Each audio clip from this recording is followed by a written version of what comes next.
Hi everyone, my name is Kylie Moore and this is my persuasive speech. So for my topic, I decided to talk about sex education and teen pregnancy and education.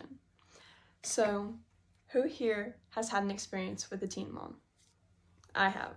My mom had me pretty young, and I'm sure you guys have probably had to run in with a teen mom before. So in saying that, in 2017, the CDC reported that almost 200,000 babies were born to teenage mothers between the ages of 15 and 19. That is crazy, and while teenage pregnancy is on the decline, that number is still crazy high and way higher than it should be.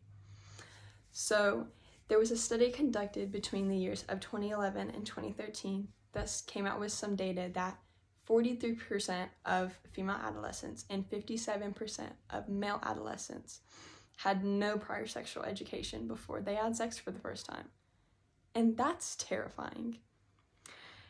That is something completely preventable. So for my thesis, I wrote that with the power of education, access to contraceptives, and the knowledge of high-risk pregnancies that could happen if you became pregnant as a teen mom, there would be fewer teen pregnancies.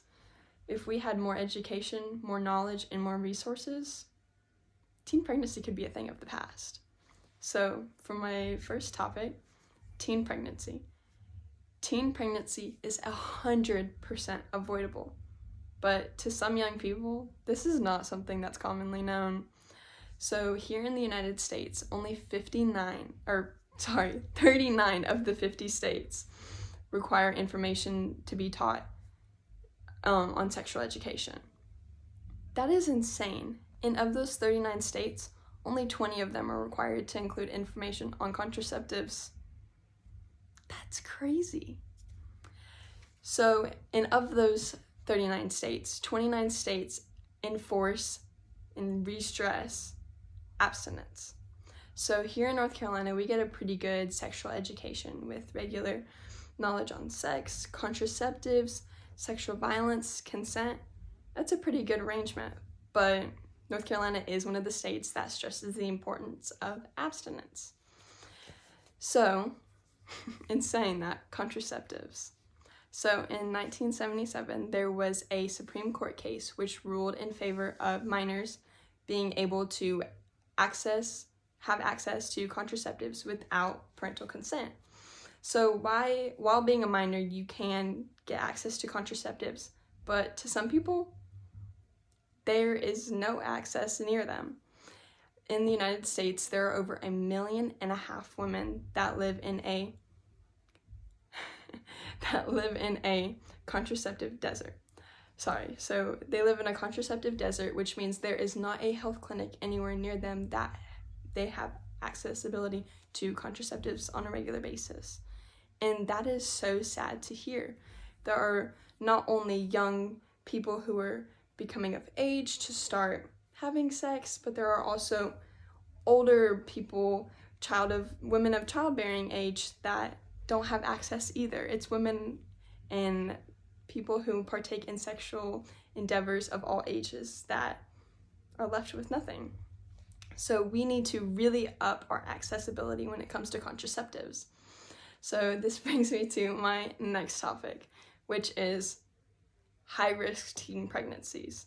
So while, yes, when you have a teen mom, you have to focus on the teen mom's social well-being, many teen moms feel isolated or distanced from their family, their friends.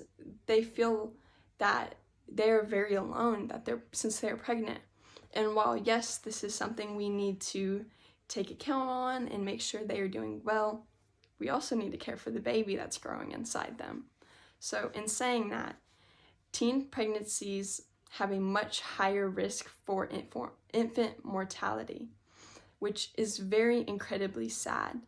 And, teenage women, their bodies are just not built to handle the baby. The stress that the baby puts on their body could be detrimental to not only the mother, but the baby. And while some childbearing age women do face difficulties during their pregnancy, it's much more evident in young women since they are so much younger and not of the childbearing age yet. So with proper education on contraceptives, on sex, on what happens if you have a baby, on the risks of having a baby, we can make teen pregnancy a thing of the past. We all need to band together and help the future children live their lives without remorse or regrets, and let them live it to the fullest extent without having to worry about mothering or fathering a child while they're trying to grow up too. Thank you for listening.